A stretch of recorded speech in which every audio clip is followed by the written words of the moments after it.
What's happening? What's happening? What's happening? Of course, you know it's your boy B-Hot Radio. Shout in as always. I got my podcast partner off in this thing. OG Gangsta Wicked, a.k.a. Big Galaxy of Ghetto Mafia. Yes, sir, man. All this pollen out here. B-Hot, if you're a guy, yeah, that you know from Atlanta, Georgia.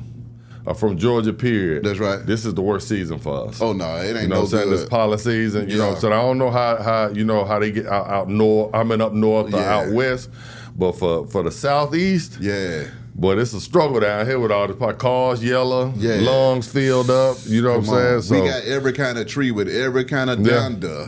To hit your chest out here. I'm just trying to make it through the day, man. You know what I'm saying? So you might have to you might have to carry me. I'm going to carry me across the finish line tonight.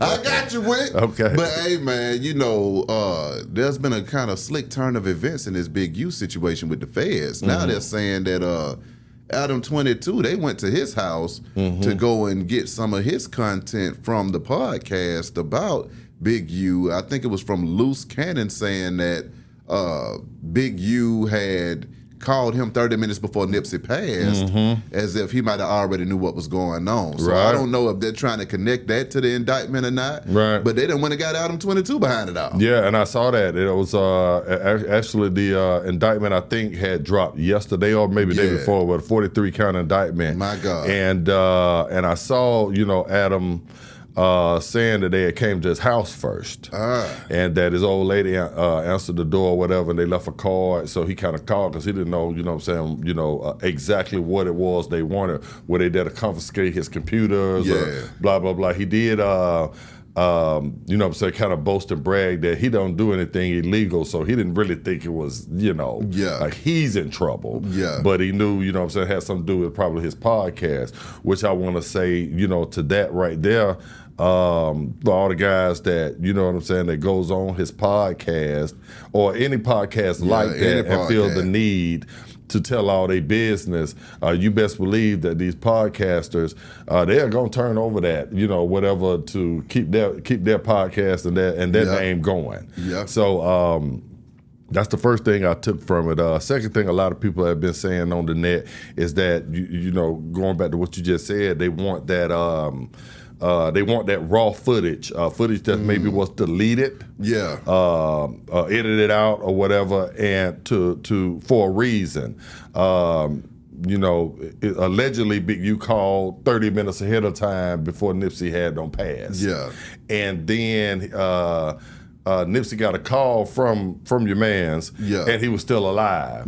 So that there, I mean, if that footage, you know, gets in the hands of them, that's, you know, that could seal the fate on that particular charge itself. Or it could bring up new charges. You know what I'm saying? I think that the sentiment around the entertainment industry now that people are kind of looking at this entire situation is that it never sat right with people how Nipsey passed, especially how we saw it played out on the internet. It was kind of like the Tupac, you know, situation where we always looking for answers. It just didn't add up that it was, you know, it didn't make any sense. You know what I'm saying? And people digged until we got to the bottom of it.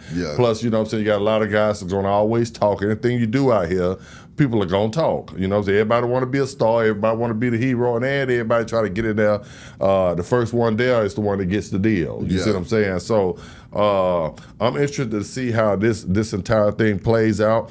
I have an opinion on what I really think, but I'm not gonna say what I really think. I'm just gonna kind of follow the case like everybody else. I let the people in the comments keep on telling us, you know, the detectives, because we got, you know, we got 350,000 detectives. Internet you know detectives, what I'm saying? Internet detectives that's out there. They gonna solve the case.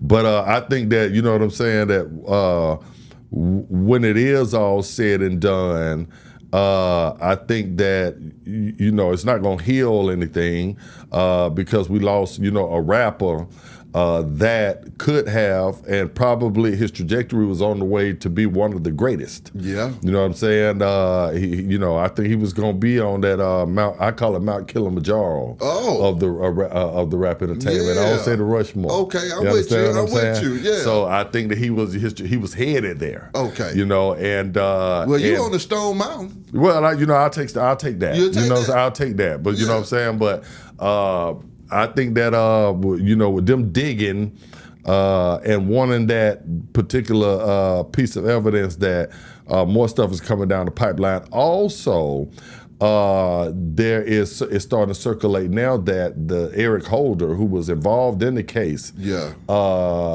is talking and cooperating. What? Yes, and said that he has that it's going to be a bombshell. Oh my God! That you know what I'm saying, that he's fixing to drop. That he's fixing to get ready and drop. So y'all look out for that right there.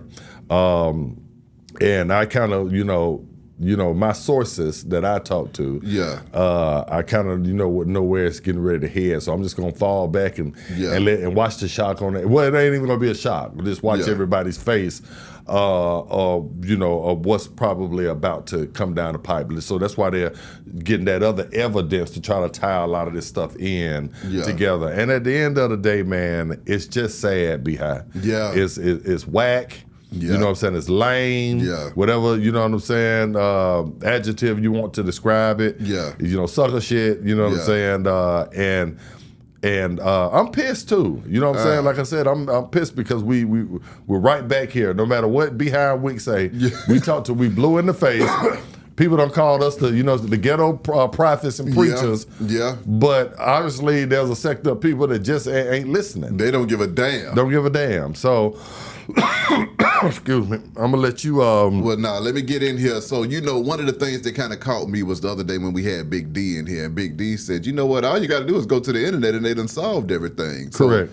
I called myself just gonna go on YouTube and just peek around, and I got to looking at all of these different documentaries. They've been documenting all of the crime that's been going on in hip hop for like the last 5 to 10 years on YouTube. And these YouTube detectives are pretty much putting together a better case than the feds or the GBI or the state people could ever do. It's like they linking everybody together, but then you don't know, is it false? Is it true? So then, not only are people telling on themselves on the podcast, I saw what people were telling on themselves on Instagram as well. So it's like, even if you try to delete all of your content, folks done already ripped it and put it up on YouTube for it to live forever. You don't even know who these people is to be able to get in contact with them to tell them to take it down. Absolutely.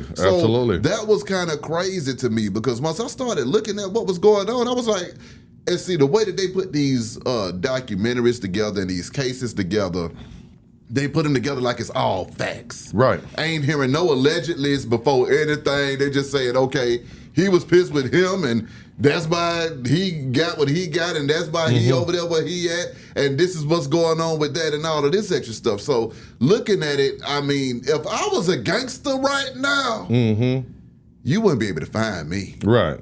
I wouldn't be saying nothing. Right. I would be somewhere handing out some book bags and some bicycles and some turkeys. But you would not be able to get me to say nothing right about now, because they're basically saying everything that you tweet, Instagram, YouTube, or speak will be used against you in a court of law, and it ain't gonna be nothing that you can do to get up out of it. Right. Yeah, right. Come on. And a lot of people need to know this right here. When you put a post up, say for instance, right now, if I was to go to the Real Ghetto Mafia, my Instagram, that's right, and I just put up, I say, I know it got to be something fishy. Hashtag Nipsey Hussle. Yeah. Do you know right then that it goes into that cloud, and the feds and stuff, all that stuff is in a big old folder form. I don't care if I delete it 1 minute later. Yeah. If it was something relevant that they feel like they could use, they'll be able to get that. Yeah. You understand what I'm saying?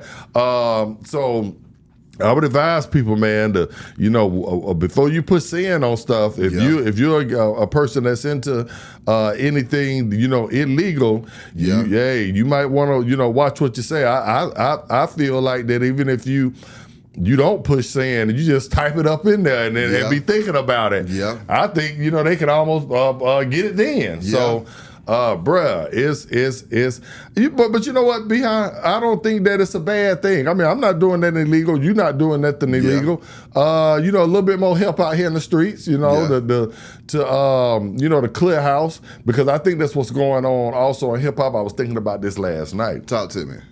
We thought for the past 10, 15 years, with all the murders going on in hip hop, with all the deaths and stuff, we coming to here, we pounding our fists, we felt like nothing wasn't being done. Yeah. I think that now, Cat Williams said it last year, that, it's gonna be the year of truth. So a lot of stuff is gonna come out. Yeah. And I think that right now we're seeing that manifest itself. Yeah. I don't think this is gonna be the first and the last. I think that that the industry is cleansing itself of a generation. Like I said in baseball, I always said, what's the steroid era? Yeah. That I think now is the the gang and all that era. I think the last 10, 15 years it's cleaning itself. Yeah. And there'll probably be more stuff that's going to be coming down the pipeline.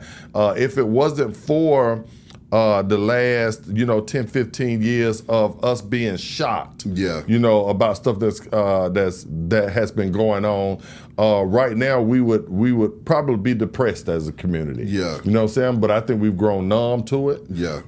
And I think that we're well prepared for a lot of the stuff that's getting ready to happen, and a lot of the major players that have been involved in stuff that they got away with so long. Yeah. You know what I'm saying? That's in front of the camera and behind the camera. Yeah. You know what I'm saying? And I think that it's fixing to really play out ugly, man. I'm hoping that the next generation that's following this is watching this closely and saying, you know what? I want to change my life. I was heading down this path, right? But that's not a path that I want to go down. Correct. In other trending topics, Yella Beezy had his first hearing yesterday. Right. His grandma spoke out on his behalf, and now she's become an internet sensation as well. Because anytime a family member stands up like grandma stood up, folks have a lot of love for grandma. I mean, it reminds everybody of their grandmamas showing up and saying, you know what, I don't care. That's my grandson, and I love my grandson, and I'm going to stand 10 toes down with him. Correct. So, that was a good thing to see, just the family camaraderie in that situation. But right about now, they showed the actual, murder of Mo3 online too, man. And that was kind of, horrific to see. You would hate to see somebody's last moments like that on the highway. It was. And, they tying that into the case of, what they're trying to indict Yella Beezy on right now. So it's wild to see how this is going to play out right now. And, I mean, on the other side, you got Mo3's family that has to relive all of this stuff all over again by having to see, their son, their father, their brother, cousin, online, in his last moments fighting for his life. So, that was kind of disturbing for me. And then also it goes back to this whole internet age that we're in. We're numb to a lot of stuff. So this stuff hits the internet, it goes viral, it circulates, and, people just have to, we just bear witness to a new age and time that we living in now. What were your thoughts when you saw the hearing yesterday with Yella? When I saw the hearing, a few things stuck out to me, and the grandmother, because I always tell people that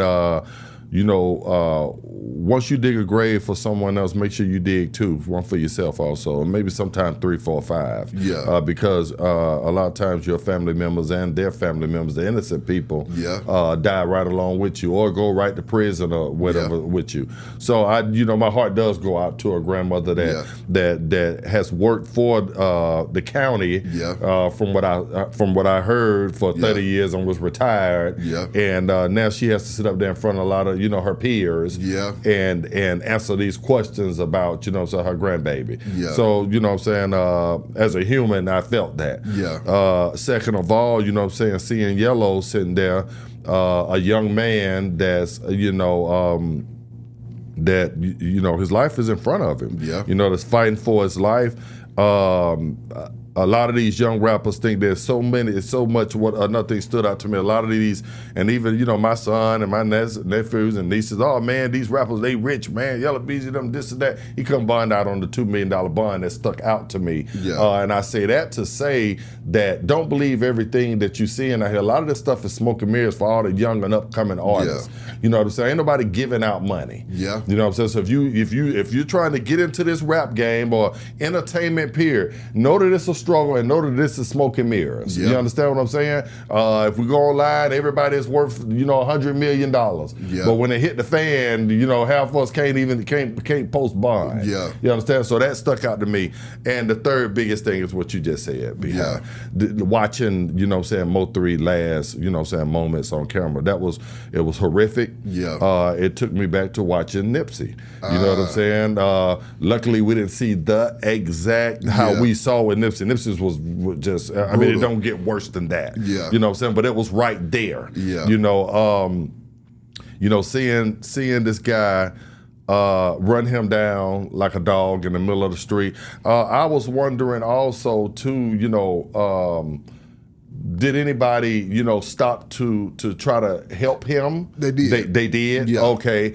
And you know, what makes a person so angry that one, you want to run them down and stop your car in the middle of traffic? I mean, both of them could have been killed. Yeah. You know, seeing Mo3 get out of the car, which me now, personally, I've told you, we talked about this last night. Yeah. I'm going to keep going. I'm going straight to the police department. Yeah. You know, I'm going to take my chances with that, shooting past you. And if you shoot me in the car, I get it. You know what I'm saying? But at least I'm going to be headed to a hospital or, you know what I'm saying? So I didn't know what was on his mind. I was thinking to myself, no, don't get out the car. Every time I saw the replay of it, you know, it's almost me saying again, no, don't stop the car. Yeah. You know what I'm saying? Punch it. Yeah. You know, and I have been in a situation similar to that, so trust me, I know of being shot at on the expressway before. Exactly. So in my younger days. Yeah. So that stuck out to me, and then what really stuck out real bad, and a lot of people are saying this on the internet, Mo3 thought that he had a weapon up under that seat. And he went around to that passenger side to grab a weapon. Where did that weapon go? Yeah. It looked like, and I don't know this for sure, but it looked like he was under the impression that his weapon was right where he left it at. Yeah. That, you know what, I'm not gonna run. If I can get my weapon, I got a fighting chance of this right here. Even if I'm retreating in this whole matter, I can at least, you know, spit a couple of that way and get him up off me. You know what I'm saying? And when he went around, because first he was calm. When he got out of that car, he wasn't frantic. Yeah. You know, he walked around calm. Like, okay, you know, this is what's going on. Yeah. So, okay, so, you know, and when he saw that it wasn't there, that's when the panic set in. Plus, they start shooting at him immediately. So, you know, I was very curious on what would make him think that weapon was there. And if it was there, where did it go? Yeah. You know, but the entire situation is just, it's horrible. Yeah. It's whack. It's lame. Just like, you know, like I said about, you know, the Nipsey and everybody else. Yeah. And I think that, you know, seeing Mo3 sit there in court, looking at the entire thing. Yella Beezy. I mean, yeah. Seeing Yella Beezy sitting there looking at the entire thing with Mo3. I think his family was in the back also. I think he had some people in the back. I just felt sorry for hip hop overall. Yeah. You understand what I'm saying? Like, you know, I don't want to sit here and say that. I did feel sorry for Mo3. I'm gonna say it. I mean, between Yella Beezy, as well as Mo3. I feel sorry for all black of them. That's going through hell exactly. So I say that again. I say that again. I did feel sorry for Yella Beezy sitting there and watching that, as well as Mo3's family and everybody else. Mm-hmm. So I think it's a blackout game. Nobody wins. Yeah. You know, if they convict this man of this, you know what I'm saying. Which is it doesn't look good. Yeah. You know, nobody wins. We didn't win in hip hop. We've taken another L. My God, I feel the same way. You know, after watching that, all I can really say is that, you know, we got to find a better way to solve our discrepancies that we have with each other, other than shooting each other down every 5 minutes. Absolutely. Because, I mean, it's gotten to the point now to where, you know, an eye for an eye done left hip-hop blind now. Oh, wow. Yeah, Okay. it done left hip-hop blind. Okay. We don't have any artists that can see and lead us into the future like we did beforehand, because so many artists have passed the gun violence over the last 10 years, man. So, you know, I'm hoping that we can get some clarity in all of these different situations, and that, you know, the life and the world that we're living in gets better as we go along, man. Yeah, well, I'm with you, big guy, on that right there. And I'll sit back and just watch it all play out the same way, man, and pray for everybody involved. I know that's right. Y'all hit the comments, you know, tell us how you feel about everything, and we'll be back with y'all with more content on the way.